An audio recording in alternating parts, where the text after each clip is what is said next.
Deixe seu like e inscreva-se no canal. Foi apenas curiosidade o que levou Steven Jones ao Museu Rogers pela primeira vez. Alguém lhe falara a respeito do estranho lugar subterrâneo na Southwark Street, do outro lado do rio, onde criaturas de cera muito mais horrendas que as piores efígies do Madame Tussauds estavam expostas, e num dia de abril ele resolveu entrar para conferir que tipo de desapontamento iria ter. Curiosamente, não se desapontou, afinal, alguma coisa diferente e notável estava ali. De certo, os velhos lugares comuns sanguinários não poderiam faltar. Landru, Dr. Creakan, Madame Dimmers, Breezy O, Lady Jane Grey, infindáveis vítimas da guerra e da revolução, e monstros como o Giro, de Reis e o Marquês de Sade, mas também outras coisas que aceleraram sua respiração e o fizeram permanecer até ouvir o toque de fechar. O homem que tinha montado aquela coleção não poderia ser um charlatão ordinário. Havia imaginação, e até um toque de genialidade doentia, em algumas das peças. Mais tarde ele se informou sobre George Rogers. O homem tinha sido da equipe do Tussauds, mas algum problema ocorrera que resultara em sua demissão. Ouviram-se rumores acerca de sua sanidade mental e notícias sobre suas loucas formas de adoração secreta. Embora, finalmente, o sucesso de seu próprio museu no porão acabasse embotando o gume de algumas críticas, ao mesmo tempo em que aguçava a ponta insidiosa de outras. Teratologia e iconografia do pesadelo eram seus passatempos, e ele teve mesmo a prudência de alojar discretamente algumas de suas piores efígies numa alcova especial, destinada somente aos adultos. Foi essa alcova que tanto fascinou Jones. Havia coisas híbridas e disformes que só a fantasia seria capaz de gerar, moldadas com arte diabólica e coloridas de um modo roravel manirealístico. Algumas eram figuras de mitos bem conhecidos, górgonas, quimeras, dragões, ciclopes e todos os seus arrepiantes congêneres. Outras tinham sido tiradas de mais obscuros e só furtivamente murmurados ciclos de lendas subtérreas, o negro e disforme Savágua, o multitentacular Cthulhu, o trombudo Shelgnar Falgun, e outras. Indizíveis blasfêmias extraídas de livros proibidos, como o Necronomicon, o livro de Eibon ou o Nosprechlichen Catane, de von Junst. Mas as piores eram criações originais de Rogers, representando formas que nenhuma narrativa da antiguidade teria alguma vez ousado descrever. Muitas eram repulsivas paródias das formas da vida orgânica que conhecemos, enquanto outras pareciam ter sido sacadas de sonhos febris de outros planetas e galáxias. As mais selvagens pintadas por Clark Castanesmith podem sugerir algumas, mas nada se compararia ao efeito de pungente, repelente terror gerado pelas suas grandes dimensões e delirante acabamento artesanal e pelas condições de luz diabolicamente perspicazes sob as quais eram exibidas. Steven Jones, como um descompromissado canastro do bizarro na arte, procurara Rogers pessoalmente no sombrio escritório e estúdio que ficava atrás do salão de teto abobadado do Museu Uma Cripta. De aspecto demoníaco, obscuramente iluminada por janelas de correr poeirentas, dispostas horizontalmente no nível dos paralelepípedos de um pátio escondido. Nesse lugar é que se fazia a manutenção das imagens, e ali, também, algumas tinham sido produzidas. Braços de cera, pernas, cabeças e torsos jaziam em grotesca desordem sobre vários bancos,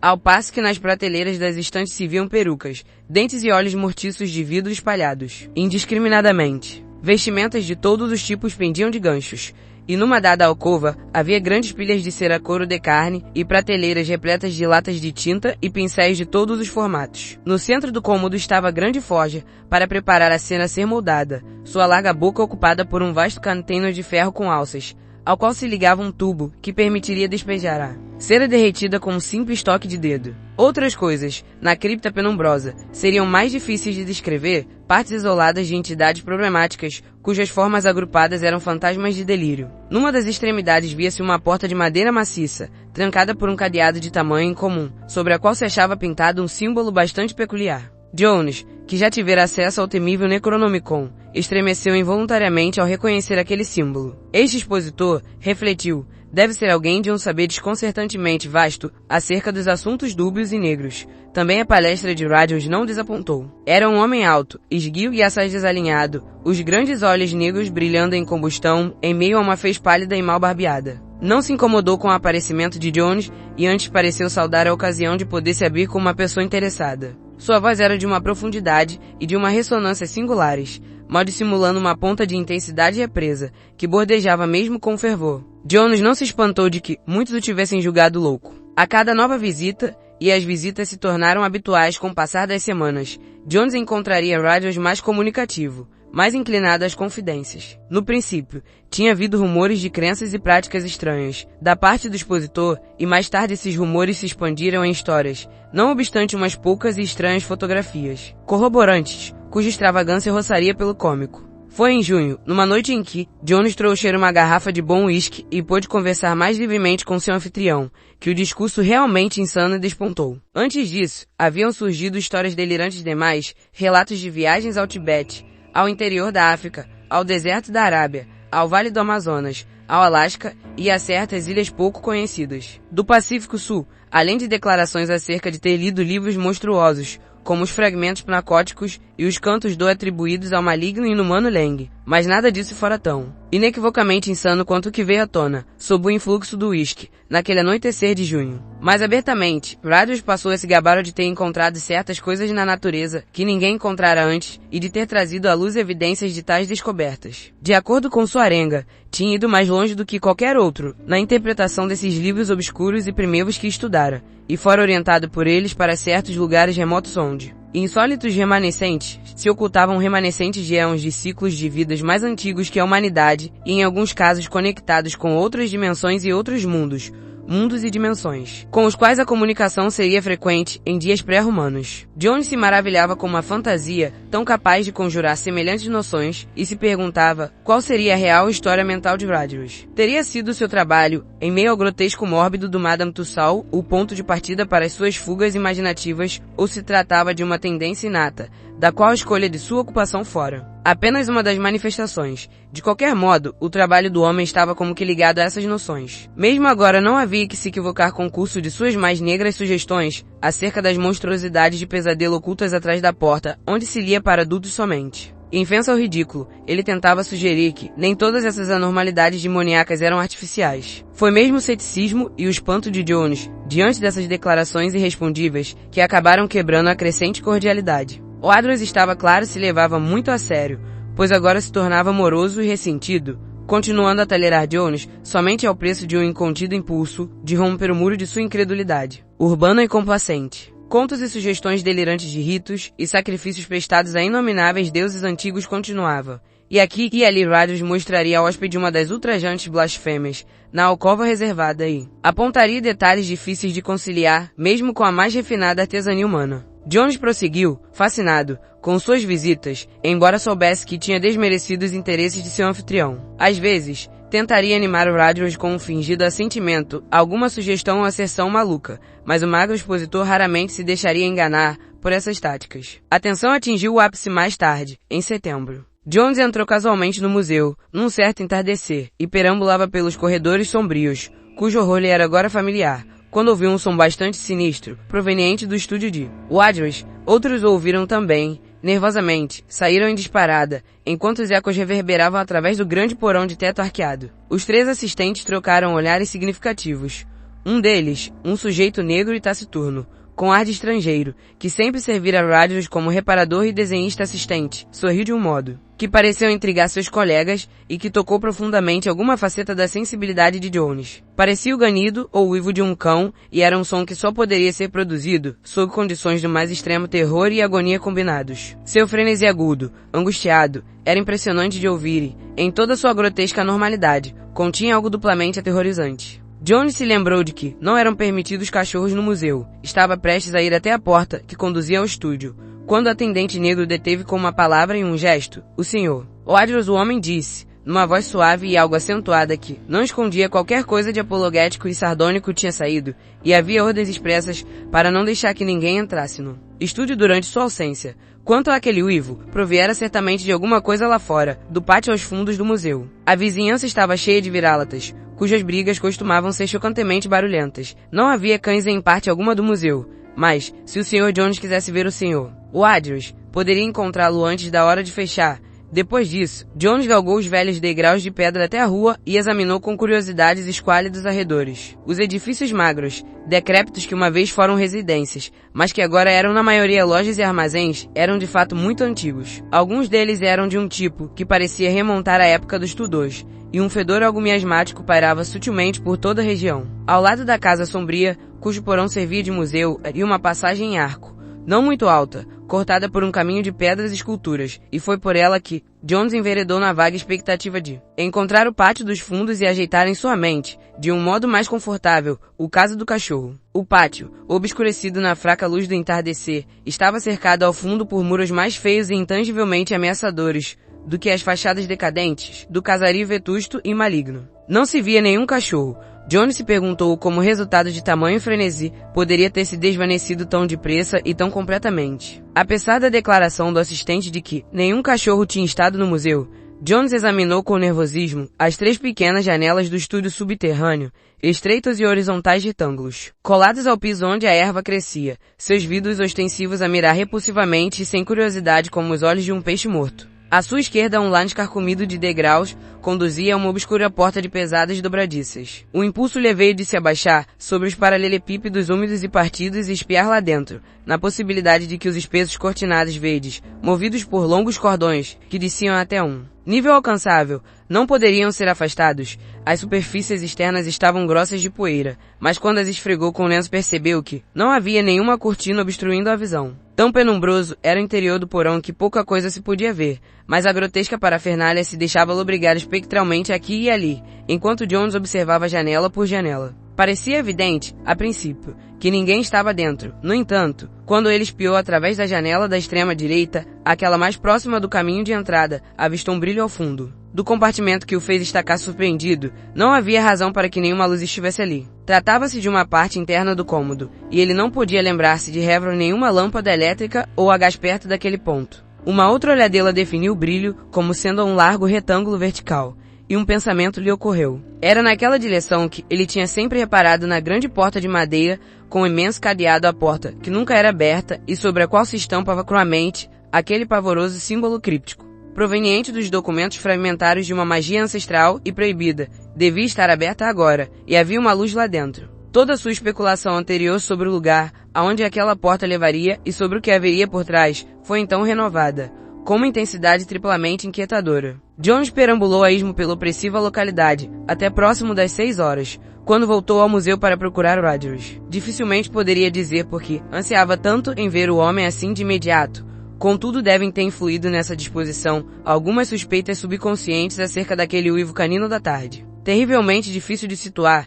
e acerca do brilho naquela porta perturbadora do interior, que usualmente permanecia fechada com maciço cadeado. Os assistentes estavam de saída quando ele chegou, e achou que Orabona, o negro assistente de aparência estrangeira, o olhava com uma curiosidade subreptícia e contida. Não gostava daquele olhar, mesmo tendo visto o sujeito dirigi-lo ao seu patrão noutras ocasiões. O salão de teto abaulado parecia aterrorizante em seu abandono, mas ele o atravessou velozmente e bateu na porta do escritório e estúdio. A resposta demorou a vir, embora se ouvissem passos lá dentro. Finalmente, em resposta a uma segunda batida, a fechadura estalou, e o antigo portal de 6 painéis rangueu relutantemente, antes de pôr à mostra o vulto devastado e de olhar febricitante de George. Rogers, logo de saída ficou claro que o expositor se achava num estado de espírito incomum. Havia uma curiosa mistura de relutância e de real avidez em sua saudação, e seu modo de falar derivava para extravagâncias do tipo mais incrível e horripilante. Antigos deuses sobreviventes inomináveis sacrifícios a outra natureza além daquela,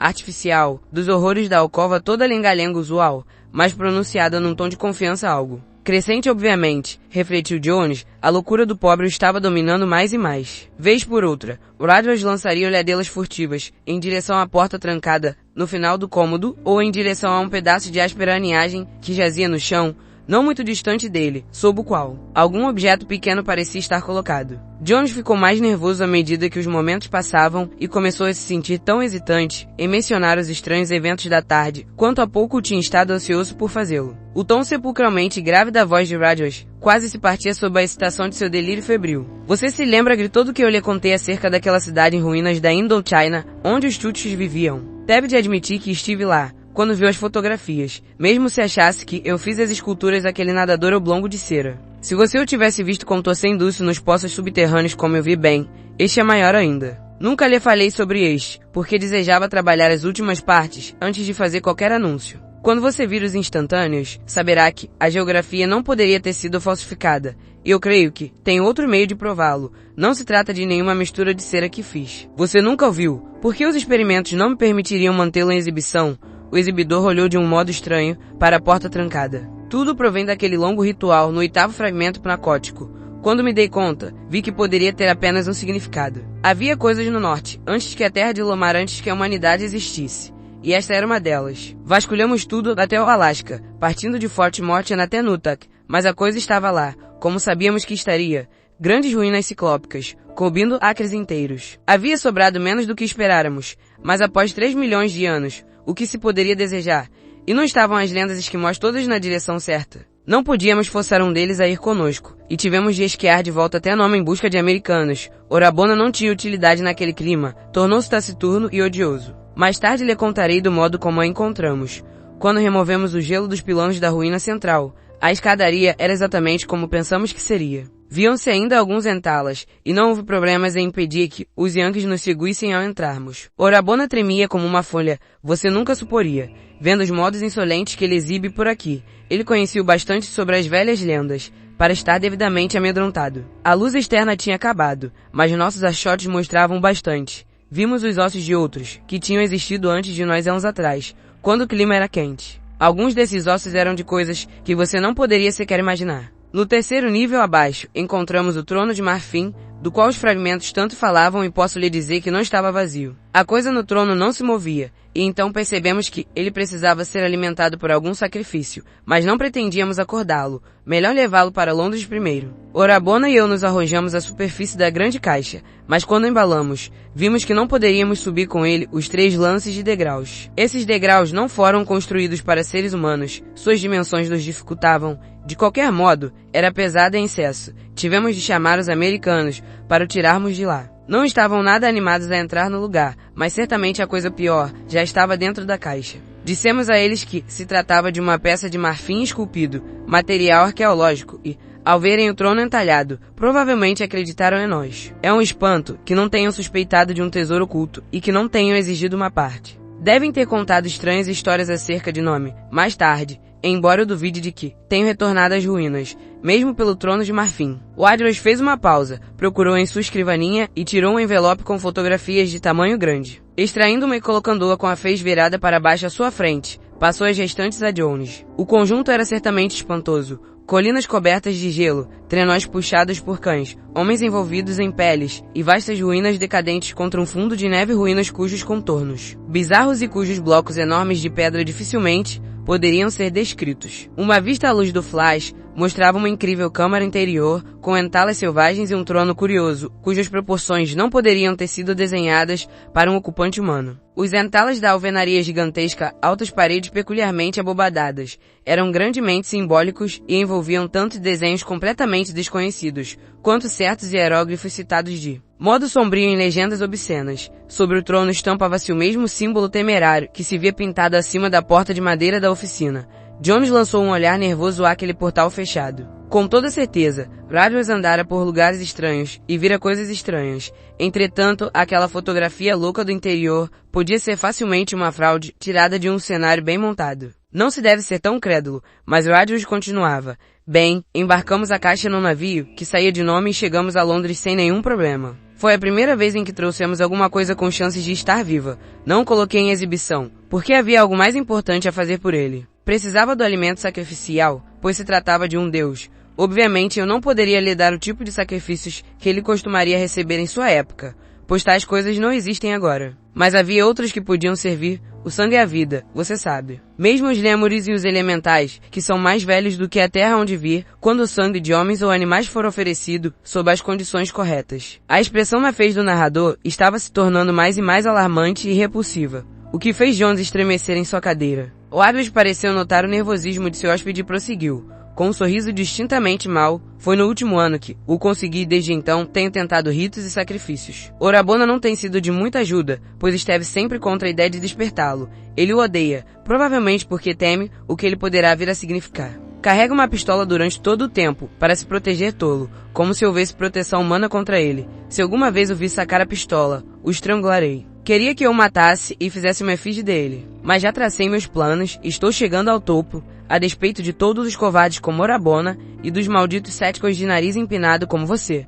Jones. Já entoei os cantos e realizei certos sacrifícios, e na semana passada a transição ocorreu, o sacrifício foi recebido e apreciado. O Adras lambia mesmo os lábios, enquanto Jones se mantinha incomodamente rígido. O expositor parou e se ergueu, cruzando o cômodo em direção ao pedaço de aniagem para o qual vinha olhando frequentemente. Abaixando-se, agarrou um dos cantos e voltou a falar: "Você já riu bastante de minha obra e agora é hora de conhecer alguns fatos. Orabona me diz que você ouviu um cachorro ganir por aqui esta tarde. Sabe o que isso significava?" Jones olhava. Apesar de toda sua curiosidade, teria preferido ir embora, sem obter maiores luzes acerca do ponto que tanto o intrigara, mas Rogers foi inexorável e começou a levantar o quadrado de aniagem. Debaixo dele jazia uma massa retorcida e quase disforme que Jones demorou a classificar. Seria alguma coisa que vivera e que algum agente comprimira, privara de todo o sangue, espicaçara em 1000 lugares e costurara no monte mole e desossado de puro grotesco. Após um instante, Jones compreendeu o que poderia ser. Era o que restara de um cachorro, talvez de tamanho considerável e de uma cor esbranquiçada. A raça estava além de qualquer reconhecimento, porque a distorção tinha acontecido de um modo inominável e ultrajante. Grande parte do pelo fora queimada por algum tipo de ácido, e a pele exposta e exangue estava marcada por inumeráveis feridas de incisões circulares. A forma de tortura necessária para obter semelhantes resultados teria sido inimaginável. Eletrizado por uma pura repulsa que ultrapassava seu crescente desgosto, Jones explodiu num grito: "Seu sádico maldito, seu demente, você faz uma coisa dessas e ainda ousa vir falar a um homem decente." Rogers repôs a aniagem com um ricto maligno de desdém e encarou sem furioso hóspede. Suas palavras portavam uma calma pouco natural. "Ora, seu tolo, pensa que eu fiz isto. O que dizer? Não é humano e não tem intenção de ser. Sacrificar é meramente oferecer. Eu dei a ele o cachorro. O que aconteceu é obra dele, não minha. Precisava ser alimentado com oferta e a tomou à sua própria maneira, mas deixe-me mostrar a você com que ele se parece." Enquanto Jones hesitava, o outro foi até sua escrivaninha e apanhou a fotografia, que tinha colocado com a face para baixo. Agora, estendia com um olhar curioso. Jones recebeu-a e examinou-a de um modo quase mecânico. Após um momento, o olhar do visitante se tornou mais concentrado e mais absorto, pois a força satânica do objeto representado tinha um efeito quase hipnótico. Certamente, Rogers tinha se superado em modelar o pesadelo feérico que a câmera capturara. A coisa era obra de um gênio férvido e infernal, e Jones se perguntou como o público reagiria quando fosse colocado em exibição. Algo tão monstruoso não tinha direito de existir, provavelmente a mera contemplação do mesmo, depois que fora feito, teria completado o desajuste na mente de quem o fizera, levando a uma adoração. Com sacrifícios brutais, só uma firme sanidade poderia resistir à sugestão insidiosa de que tal blasfêmia era ou teria sido em alguma forma exótica e mórbida de vida efetiva. A coisa na imagem estava agachada ou se balançava sobre o que parecia ser uma engenhosa reprodução do trono monstruosamente entalhado da outra fotografia curiosa. Descrevê-la com qualquer palavra comum teria sido impossível, pois o que quer que seja de minimamente parecido com ela jamais ocorreu à imaginação da humanidade sã. Representava alguma forma vagamente conectada com os vertebrados deste planeta, embora não se pudesse ter certeza disso. Sua compreensão era ciclópica, já que mesmo agachada à sua altura dava quase 2 vezes a de Orabona, o qual aparecia ao seu lado. Examinando atentamente, seria possível traçar suas aproximações com as feições corporais dos vertebrados superiores. Havia um torso quase globular, com 6 longos e sinuosos membros, terminando em patas de crustáceo. Da extremidade superior protuberava, como uma bolha, um glóbulo subsidiário, seu triângulo de 3 olhos fixos de peixe, sua tromba de um pé de comprimento e evidentemente flexível, e um sistema lateral distendido, semelhante a guelras, sugerindo que se tratava de uma cabeça. Grande parte do corpo era coberta, pelo que a princípio parecia ser pelos, mas que a um exame mais atento, provava ser uma densa floração de tentáculos negros e delgados ou filamentos de sucção, cada qual terminando numa boca que sugeriria uma cabeça de áspide. Sobre a cabeça e abaixo da tromba, os tentáculos tendiam a ser mais longos e grossos, marcados com tiras espiraladas, sugerindo as tradicionais serpentes madeixas da Madusa. Insinuar que aquilo podia ter uma expressão parece paradoxal. No entanto, Jones sentiu que aquele triângulo de olhos protuberantes de peixe e aquela tromba pousada obliquamente exalavam um ar de ódio. Voracidade e gritante crueldade, incompreensível aos humanos, porque se misturava a outras emoções estranhas a este mundo e a este sistema solar. Nessa normalidade bestial, refletiu, Rogers devia ter despejado de uma só vez toda sua maligna insanidade e todo o seu inaudito gênio escultórico. A coisa era incrível e, não obstante, a fotografia provava sua existência. Rogers interrompeu suas divagações. Bem, o que acha dele? Ainda tem dúvidas sobre o que estraçalhou o cachorro e o sugou inteiro com 1 milhão de bocas. Precisava de alimento e precisará de mais. Ele é um deus, e eu sou o primeiro sacerdote de sua hierarquia final. Yoin, Shabnigarosh, o Bol com seus 1000 jovens. Jones baixou a fotografia, com desgosto e pena. Olha aqui, Rogers, é melhor abandonar isso. Existem limites, você sabe. É um grande trabalho, e tudo mais, mas não faz bem a você. Melhor não o ver mais, deixar que Orabono quebre e tentar esquecê-lo. E deixe-me rasgar essa reprodução bestial também. Com um resmungo, Rogers arrebatou a fotografia e devolveu à escrivaninha. Idiota você e ainda pensa que ele seja uma fraude. Ainda acha que eu fiz e ainda acha que minhas figuras não são mais que ser inerte. Ora, que se deem, você saberá. Não agora, porque ele está descansando após o sacrifício, mas mais tarde. Ou, sim, você não duvidará de seu poder então. Enquanto Rogers olhava para a porta interna com cadeado, Jones apanhou seu chapéu e sua bengala de um banco próximo. Muito bem, Rogers, deixe para mais tarde. Preciso ir agora, mas o procurarei de novo amanhã ao entardecer. Reflita sobre meu conselho e veja se não faz sentido, pergunte ao Orabono o que ele acha também. Rogers arreganhou os dentes de um modo animalesco. Precisa ir agora, hein? Com medo, afinal. Com medo, apesar de toda a fanfarronice. Você diz que as efígies são apenas cera aí. No entanto, dá o fora quando começa a provar que não são. Você é como os demais, que aceitam minha aposta de que não ousam passar uma noite inteira no museu, chegam valentemente, mas depois de 1 hora gritam e esmurram a porta implorando para sair. Quer que eu consulte Orabona, hein? Vocês dois sempre contra mim? Vocês querem barrar o estabelecimento de seu reino vindouro. Jones manteve a calma. Não, Rogers, não há ninguém contra você. E não estou com medo de suas figuras. Também, até porque admiro sua arte. Mas estamos ambos um pouco excitados esta noite. Imagino que algum descanso nos fará bem. Outra vez Rogers barrou a saída de seu hóspede. Sem medo, hein? Então por que está tão aflito em sair? Olha aqui, você tem ou não tem coragem de ficar aqui sozinho no escuro? Por que tanta pressa, se você não acredita nele? Uma nova ideia parecia ter ocorrido a Rogers, e Jones olhou atentamente. Ora, não tenho nenhuma pressa em especial, mas de que adiantaria eu permanecer sozinho aqui? O que isso provaria? Minha única objeção é que não é confortável para dormir. Que benefício traria para qualquer de nós? Dessa vez, foi a Jones que ocorreu uma ideia. Ele prosseguiu, num tom de conciliação. Pense bem, Rogers, apenas lhe perguntei o que seria provado se eu ficasse. Quando nós dois o sabemos. Seria provado que suas efígies são apenas efígies, e que você não devia deixar sua imaginação fluir, como tem fluído ultimamente. Suponha que eu fique. Se eu me mantiver firme até o amanhecer, você aceitará uma nova visão das coisas, tirará umas férias e deixará que Orabona destrua essa sua nova coisa. Vamos lá, não é um jogo honesto. A expressão mais fez do expositor era difícil de decifrar. Parecia óbvio que ele estivesse pensando rápido e que sobre um emaranhado de emoções conflitantes, o triunfo maligno estava dominando. Sua voz soou embargada. Quando respondeu, honesto bastante. Se você se mantiver firme, aceitarei seu conselho. Sairemos para jantar e depois retornaremos. Trancarei você no cômodo de exibição e irei para casa. Pela manhã, retornarei antes de Orabona. Ele chega meia hora antes dos outros e verei como você está.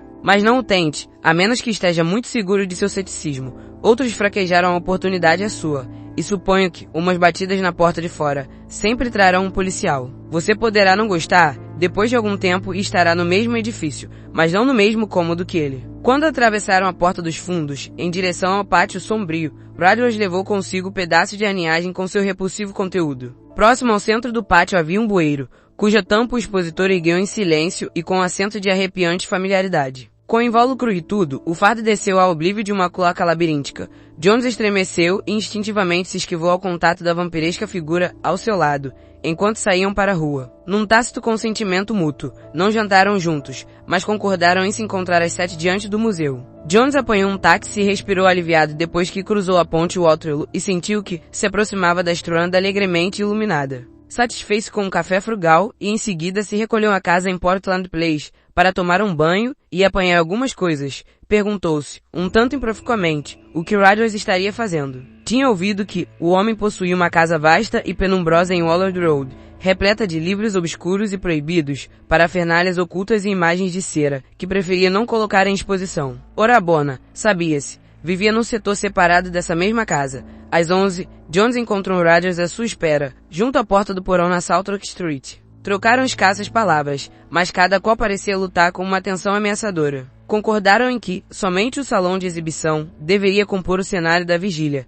e Radians não insistiu para que o outro se alojasse na alcova para adultos dos supremos horrores. O expositor, após apagar todas as luzes do estúdio, fechou a porta daquela cripta com uma das chaves de seu volumoso molho. Sem sequer um aperto de mãos, atravessou a porta da rua, trancou atrás de si e galgou os desgastados degraus que conduziam ao pavimento lá fora. Enquanto o som de suas passadas esmorecia, Jones se deu conta de que a longa e tediosa vigília havia começado. Mais tarde, na treva absoluta do grande porão arqueadado, Jones amaldiçoou sua própria ingenuidade infantil, que o tinha colocado ali. Durante a primeira meia hora, acendeu e apagou sua lanterna de bolso a intervalos regulares, mas estar sentado agora num dos bancos do expositor, em plena escuridão, tornara-se uma tarefa enervante. A cada vez que a lanterna faiscava, algum objeto mórbido e grotesco aparecia uma guilhotina, algum inominável monstro híbrido, uma fez barbada, repleta de malignidade, ou um corpo com emanações vermelhas escorrendo de uma garganta cortada. Jones sabia que nenhuma realidade sinistra se ligava a essas coisas,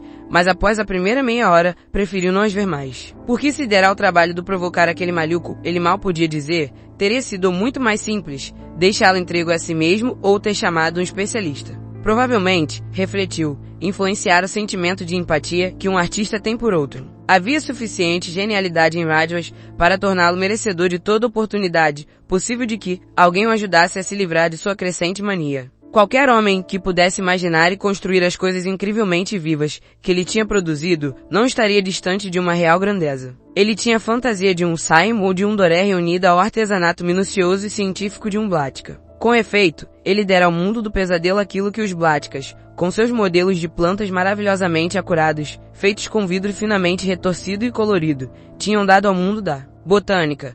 À meia-noite as batidas de um relógio distante filtraram-se através da escuridão, e Jones se sentiu animado pela mensagem de um mundo exterior que ainda vivia. A câmara de teto arqueado do museu assemelhava-se a um túmulo perturbadora em sua extrema solidão. Mesmo um camundongo teria sido uma companhia razoável e, no entanto, Radios aventara que por certas razões, conforme dissera camundongos ou quaisquer insetos, jamais se aproximaram do lugar. Era bastante curioso, conquanto parecesse verdade, a imobilidade e o silêncio eram virtualmente totais, se ao menos alguma coisa produzisse um som. Ele agitou os pés, e os ecos repercutiram na quietude absoluta. Tossiu, mas havia o que quer que fosse de zombeteiro nas reverberações em staccato. Ele não podia, reconheceu, simplesmente conversar consigo mesmo. Isso significaria uma desintegração nervosa. O tempo parecia escoar, com uma lentidão anormal e desconcertante. Ele poderia jurar que horas inteiras tinham transcorrido desde que acendera a lanterna pela última vez durante a vigília, porém mal havia batido meia-noite. Teria desejado que seus sentidos não fossem tão extraordinariamente aguçados. Alguma coisa na quietude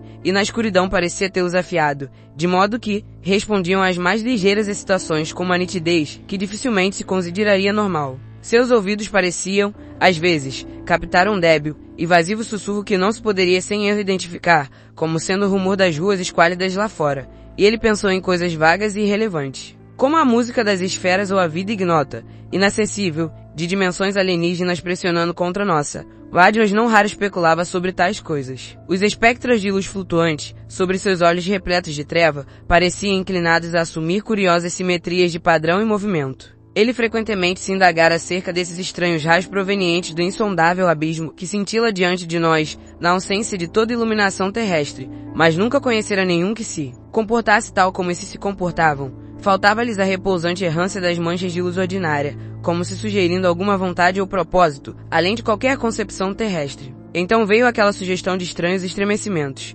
Nada estava aberto. No entanto, a despeito da geral imobilidade do ar, Jones sentiu que a atmosfera não parecia uniformemente parada. Havia variações intangíveis de pressão não decididas o suficiente para sugerir o repugnante patear de entidades desconhecidas. Estava normalmente frio também. Ele não gostou de nada disso. O ar pareceu-lhe salgado, como se houvesse misturado a salinidade de águas subterrâneas, e havia a vaga impressão de algum odor de inefável mofo. Durante o dia, ele nunca reparara que as figuras de cera tivessem odor, mesmo agora que a impressão incerta não correspondia ao cheiro que figuras de cera devessem ter. Assemelhava-se mais ao discreto odor dos espécimes no Museu de História Natural. Curioso, em vista das declarações de Radios de que suas figuras não eram de todo artificiais de fato.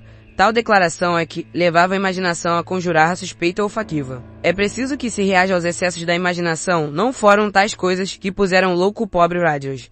No entanto, a extrema solidão do lugar era amedrontadora. Mesmo as badaladas mais distantes pareciam provir de golfos cósmicos. Isso fez com que Jones se lembrasse daquela fotografia insana que Ridley lhe mostrara a câmara horrendamente entalhada com o trono críptico que o sujeito alegara ser parte de uma ruína de 3 milhões de anos localizada em ermos temidos e inacessíveis do Ártico. Talvez Ridley tivesse ido ao Alasca, mas aquela foto não seria mais que uma encenação. Não havia como ser de outro modo, com todos aqueles entalas e aqueles símbolos terríveis. E aquela forma monstruosa, que se supunha ter sido encontrada sobre o trono que arrobo de mórbida fantasia. Jones se perguntou a que distância realmente estaria da insana obra-prima de cera.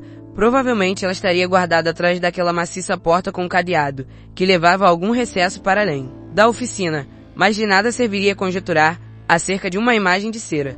Não estava aquela mesma sala repleta de tais coisas, algumas delas pouco menos horríveis do que o temível ele. E, para além de um delgado biombo à esquerda, estava a alcova para adultos somente, com seus inomináveis fantasmas de delírio. A proximidade das inumeráveis formas de cera começou a bulir mais e mais com os nervos de Jones à medida que os minutos avançavam. Ele conhecia o museu bem o bastante para não se sentir livre de suas imagens usuais, nem mesmo na escuridão total. Na verdade, a escuridão tinha o efeito de adicionar às imagens lembradas algumas nuances imaginativas realmente perturbadoras. A guilhotina parecia Ranger, e a fez barbada de Landru, o carrasco de suas 50 esposas, se contorcia em expressões de monstruosa ameaça. Da garganta cortada de Madame Dimas, parecia emanar um horrível som borbulhante, enquanto a vítima sem cabeça e pernas de um esquartejador tentava se aproximar mais e mais sobre suas amputações. Sangrentas e Jones passou a fechar seus olhos na expectativa de que isso pudesse afastar as imagens, mas descobriu que era inútil. Além disso, quando ele fechava os olhos, os padrões estranhos e despropositados das manchas de luz se tornavam mais pronunciados e inquietadores. Então, subitamente, ele começou a tentar reter as imagens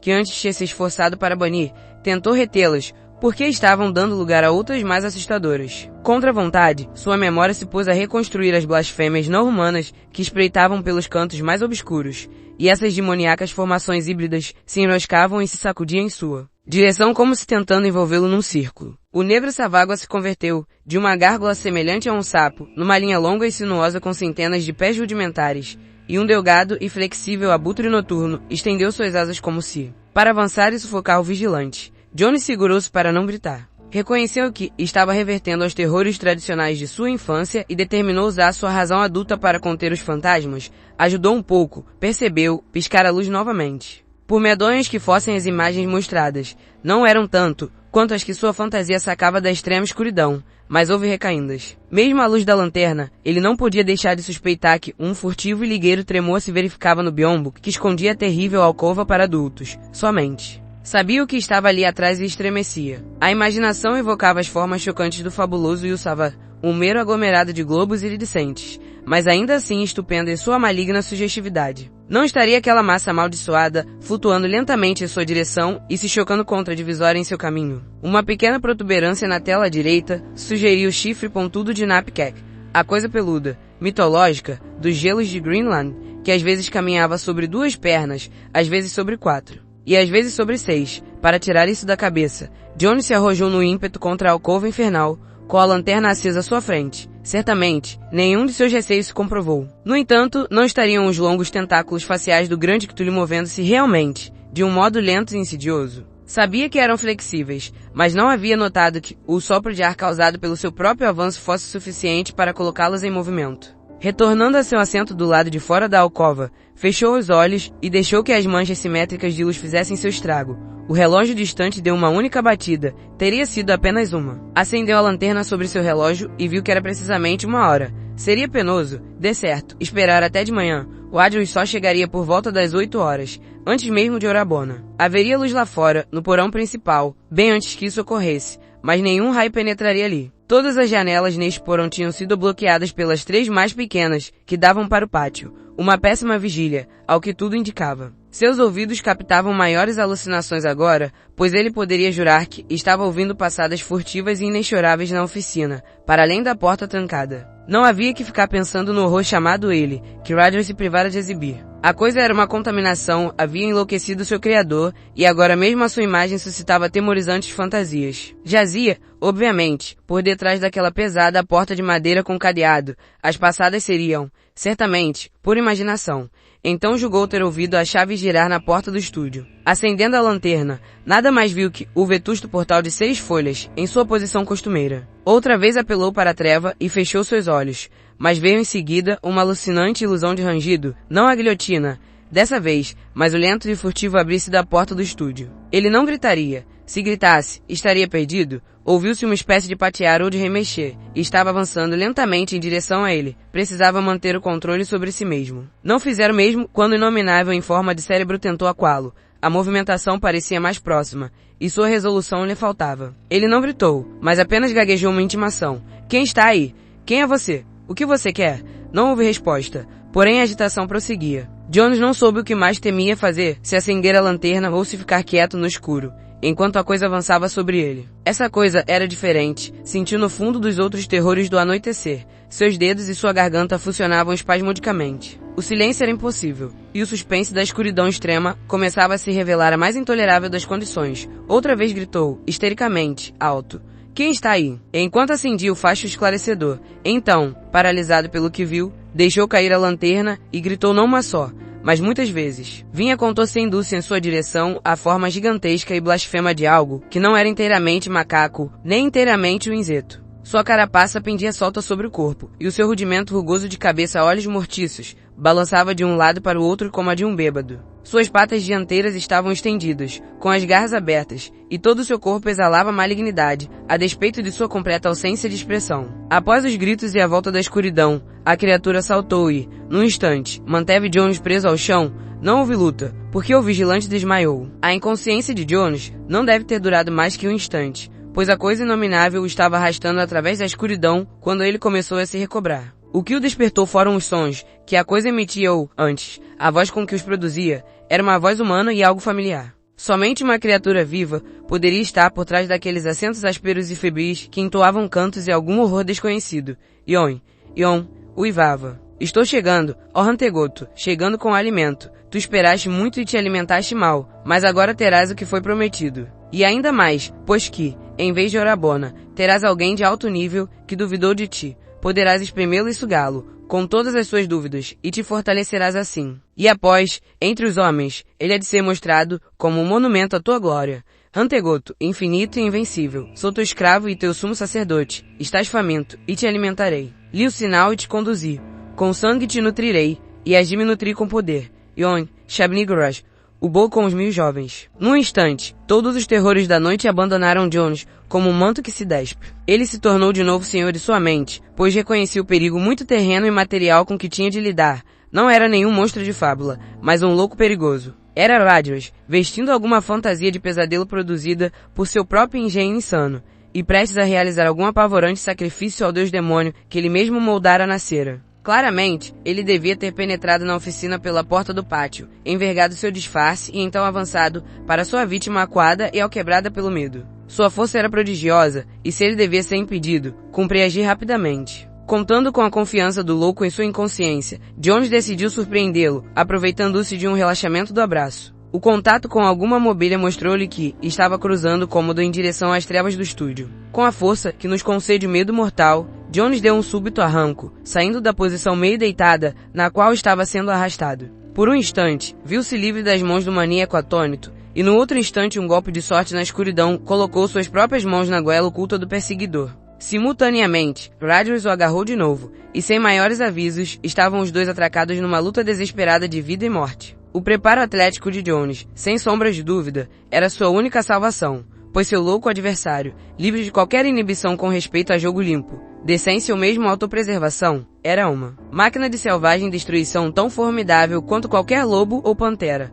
Urros guturais pontuavam às vezes a horrível peleja na treva. Sangue jorrava, vestes rasgavam-se, e Jones por fim sentiu de fato, entre os dedos, a garganta do maníaco, despida de sua máscara espectral. Não disse palavra alguma, mas aplicou cada fragmento de sua energia na defesa de sua vida. O Adler chutava, esmurrava, cabeceava, mordia, arranhava e se debatia e, no entanto, encontrava forças para emitir algumas frases ocasionais. A maior parte do que dizia aflorava num jargão repleto de referências ao ele ou RHNI-FENTEIGO-TH, e para os nervos desgastados de Jones, era como se os gritos ecoassem rosnados e latidos demoníacos a uma infinita distância, Por último, estavam rolando no chão, revirando bancos ou se chocando contra as paredes e as fundações de tijolos da fornalha central. Próximo ao fim, Jones não estava certo de poder se salvar, mas o acaso interveio a seu favor. Um golpe de seu gilho contra o peito de Rogers produziu um relaxamento geral, e no momento seguinte, ele reconheceu que tinha vencido. Embora mal pudesse aguentar-se,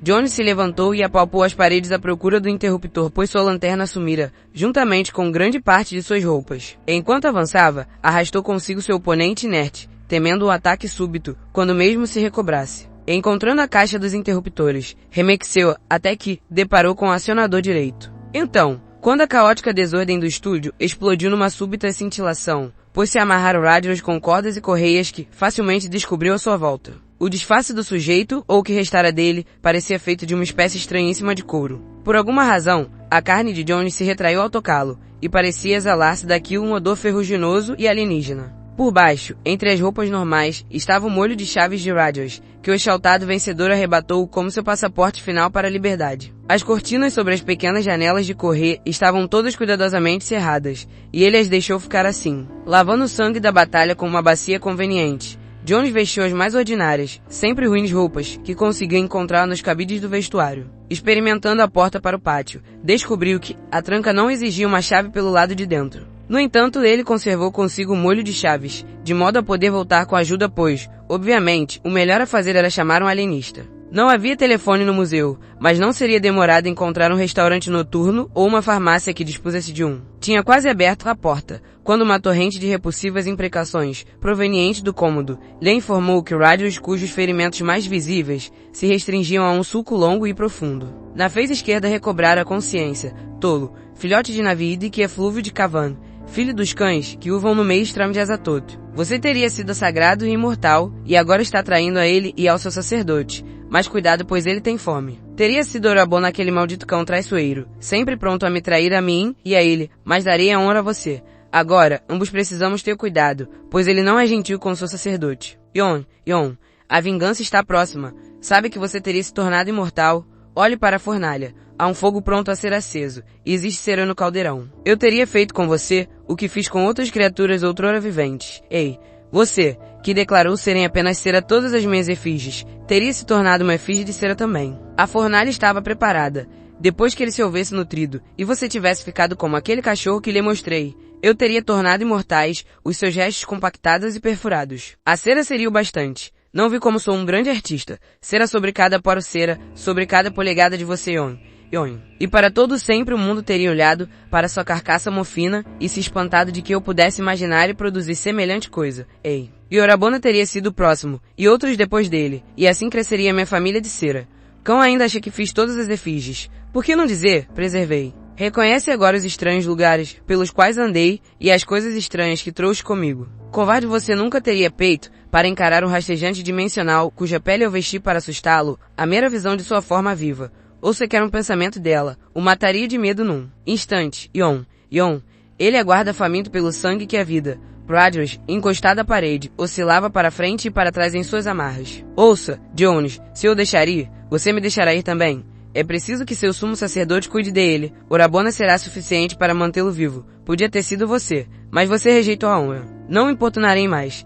Deixe-me ir, e compartilharei com você o poder que ele me trará. Yon, grande Arrantegoto.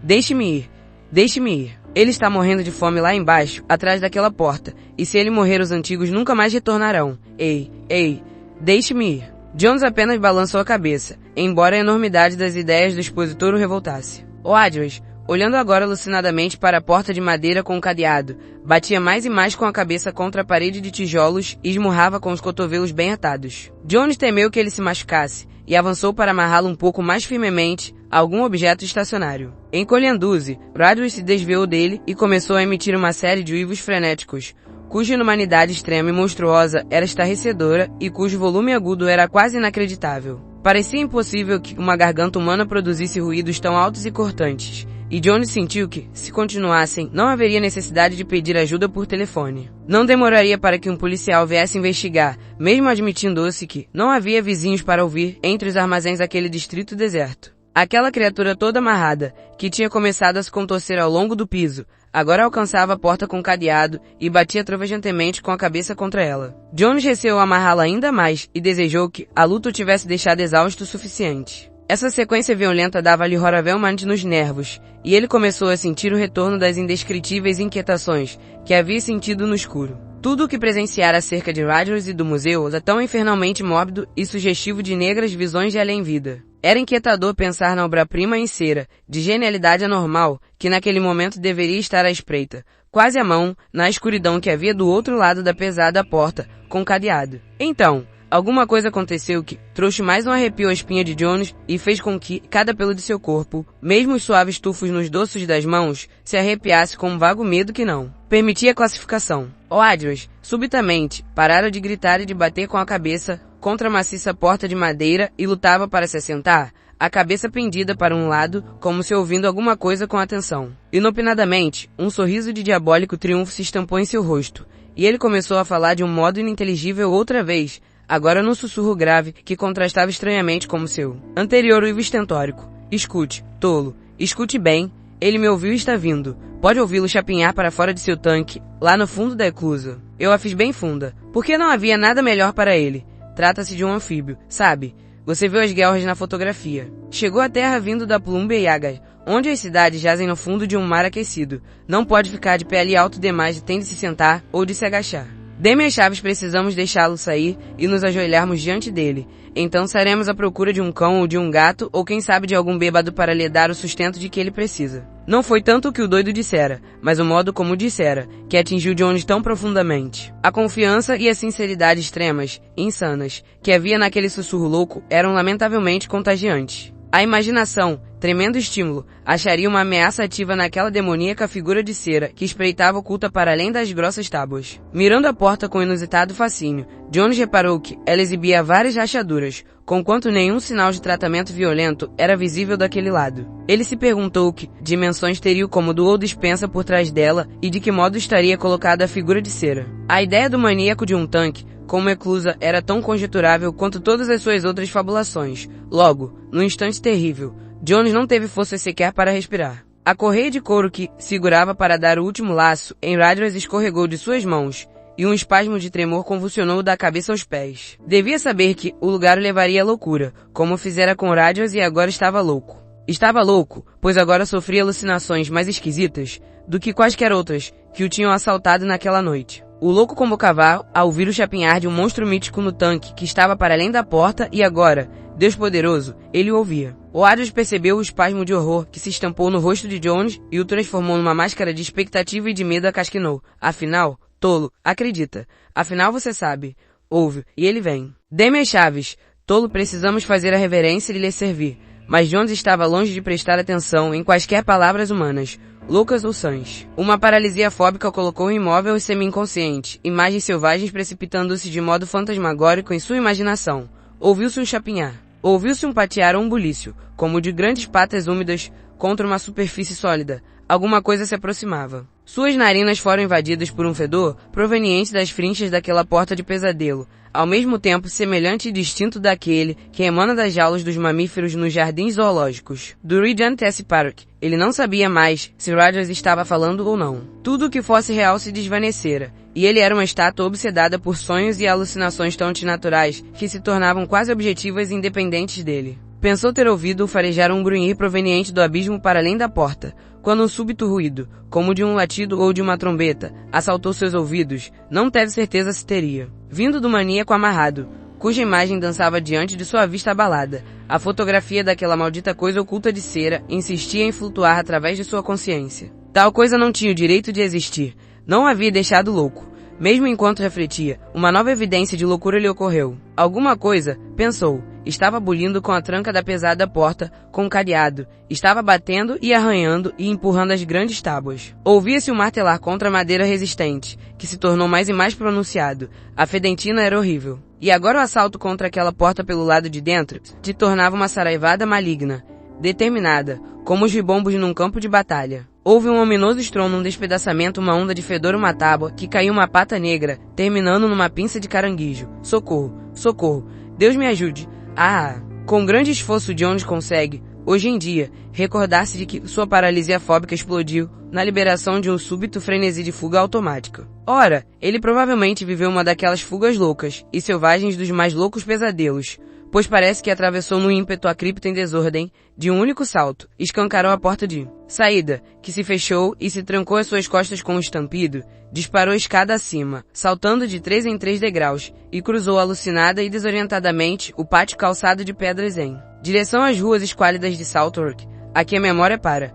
Jones não sabe como chegou a casa, e não há evidências de que tenha apanhado um táxi. Provavelmente, venceu todo o trajeto guiado por um instinto cego através da ponte Waterloo, ao longo do Strand e de Charing Cross, até as alturas de Haymarket de Regent Street e até sua própria vizinhança. Ele ainda usava a inusitada barafunda das roupas do museu, quando se tornou consciente o bastante para chamar o médico. Uma semana mais tarde, os especialistas em nervos permitiram que ele deixasse o leito e saísse ao ar livre, mas ele não contou muita coisa aos especialistas. Sobre toda sua experiência, pendia um véu de loucura e pesadelo, e ele concluiu que o silêncio era a melhor opção. Quando se levantou, perscrutou atentamente todos os papéis que se acumularam desde aquela noite medonha, mas não encontrou nenhuma referência a nada de estranho no museu. O quanto, afinal, de tudo aquilo tinha sido realidade, onde terminava a realidade e começava o sonho mórbido. Teria sua mente se despedaçado naquela escura câmara de exibição, e teria sido toda a luta com Horários apenas uma fantasmagoria da febre? Teria ajudado em sua recuperação que ele conseguisse assentar alguns desses pontos enlouquecedores. Ele devia ter visto aquela maldita fotografia da imagem de ser denominada ele, pois cérebro algum senão o de Rogers seria capaz de conceber semelhante blasfêmia. 2 semanas transcorreram antes que ele tivesse coragem de retornar a Southwark Street. Partiu durante uma manhã, quando o maior volume de atividade sã estava ocorrendo naqueles antigos arredores de lojas e armazéns. A placa do museu ainda estava lá, e quando se aproximou viu que o lugar ainda estava aberto. O porteiro fez um aceno de aprazível reconhecimento, enquanto ele cobrava coragem para entrar, e na câmara arqueada lá embaixo, um assistente tocou animadamente no cap. Talvez tudo tivesse sido apenas um sonho. Ousaria bater na porta do estúdio e procurar por Rogers. Então Orabono avançou para cumprimentá-lo. Sua negra cara lambida tinha algo de sardônico, mas Jones sentiu que não era inamistosa. O outro falou, com uma ponta de sotaque. Bom dia, Sr. Jones. Faz tempo que não vemos por aqui. Deseja ver o Sr. Rogers. Lamento, mas ele não se encontra. Foi chamado para algum negócio na América e teve de ir. Sim, foi bem repentino. Estou no comando agora, aqui e na casa. Procuro manter o alto padrão do Sr. Rogers até que ele volte. O estrangeiro sorriu talvez apenas por afabilidade. Jones mal sabia o que responder, mas se esforçou para balbuciar algumas perguntas sobre o dia seguinte à sua última visita. Orabono pareceu interessado nas perguntas, e teve o maior cuidado ao responder. Sim, Sr. Jones, o 28 do mês passado. Lembro-me dele por muitas razões, pela manhã antes que o Sr. Wadley chegasse, você compreende. Encontrei o estúdio numa verdadeira barafunda. Havia muita limpeza por fazer. O trabalho da noite anterior durara até tarde, veja você. Um importante espécime novo, dado seu processo secundário de cozimento. Assumi todo o controle quando cheguei. Era um espécime difícil de preparar mais. Naturalmente, o Sr. Wadley havia me ensinado bastante. Ele é, como se sabe, um grande artista. Quando chegou, ajudou-me a completar o espécime, ajudou-me bem materialmente. Lhe asseguro, mas saiu logo, sem sequer cumprimentar os homens. Como lhe disse, foi chamado de repente. Havia importantes reações químicas envolvidas. Faziam muito barulho de fato. Algumas pessoas lá fora imaginam ter ouvido vários tiros de pistola, uma ideia bem peculiar. Quanto ao novo espécime, é um assunto lamentável. Trata-se de uma grande obra-prima, desenhada e executada. Você compreende, pelo Sr. Rogers. Ele verá o que aconteceu quando retornar. Outra vez Orabono sorriu. A polícia, você sabe. Nós o colocamos em exibição há uma semana, e aconteceram 2 ou 3 desmaios. Um pobre coitado teve um ataque epilético diante dele. Compreende, um pouquinho mais forte que o resto. Maior, por causa de uma coisa. Naturalmente, estava na alcova para adultos. No dia seguinte, 2 homens da Scotland Yard lhe deram uma olhada e disseram que era mórbido demais para ser exibido. Disseram que tínhamos de removê-lo. Foi um grande embaraço tamanho obra-prima de arte, mas eu não me sente com autoridade para recorrer à justiça na ausência do Sr. Rogers. Ele detestaria semelhante publicidade, com a polícia envolvida, mas quando retornar, por uma ou outra razão, Jones sentiu uma onda crescente de desconforto e repulso. Mas Orabono prosseguia. Você é um conhecedor, Sr. Jones. Estou certo de que não violo nenhuma lei oferecendo-lhe uma demonstração particular. Pode ser que de acordo, evidentemente, com a vontade do Sr. Rogers, venhamos a destruir o espécime algum dia, mas seria um crime. Jones teve um forte ímpeto de recusar ver a coisa e fugir precipitadamente, mas Orabona já o conduzia pelo braço, com entusiasmo de artista.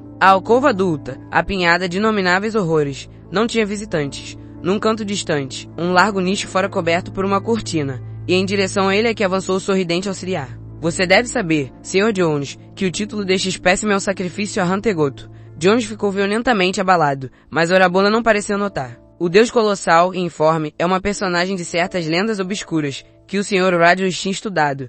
Tudo bobagem, com certeza, como você tantas vezes asseverou ao Sr. Rogers. Supõe-se que tenha vindo do espaço sideral e que tenha vivido no Ártico há 3 milhões de anos. Tratava seus sacrifícios de modo bastante peculiar e horrível, como verá, o Sek. Rogers o realizou com muita vivacidade e imaginação mesmo quanto a fez da vítima. Em meio a violentos tremores, Jones se agarrou ao corrimão de bronze em frente ao nicho velado. Esteve mesmo para erguer a mão e impedir Orabona quando viu a cortina deslizar, mas um conflituoso impulso o deteve. O estrangeiro sorria triunfalmente. Contemple. Jones sentiu-se girar, mesmo agarrado ao corrimão. Deus do céu. Com bons 10 pés de altura, a despeito de sua postura agachada, rastejante, expressiva de infinita malignidade cósmica, uma monstruosidade de horror inacreditável aparecia saindo de um trono. Ciclópico de marfim coberto de relevos grotescos. No par central de suas 6 pernas, segurava uma coisa amassada, esmagada, distorcida e exangue, perfurada por 1 milhão de picadelas e em alguns pontos corroída por algum ácido pungente. Somente a macilenta cabeça da vítima, pendendo invertida num dos lados, dava mostras de representar qualquer coisa de humana. O monstro em si dispensaria qualquer título para quem tivesse visto certa fotografia infernal. Aquela desgraçada imagem tinha sido mais que fiel e, no entanto, não podia comportar todo o horror que havia no gigantesco objeto real. O torso globular, a sugestão de cabeça, algo semelhante a uma bolha tromba de um pé de comprimento, as guelras salientes, a monstruosa penugem das ventosas em forma de áspide os 6 membros, sinuosos com suas patas negras e pinças de caranguejo Deus. A familiaridade da pata negra, terminando numa pinça de caranguejo.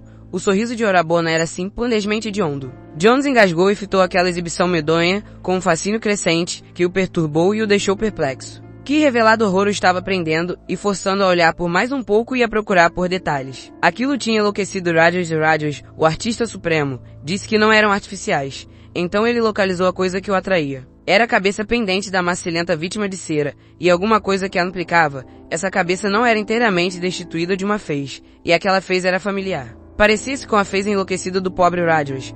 Jones examinou melhor, mal sabendo por que o fazia. Não era natural que um egotista moldasse suas próprias feições em sua obra-prima. Haveria alguma coisa mais que a visão subconsciente tivesse capturado e ultrapassado em infinito terror.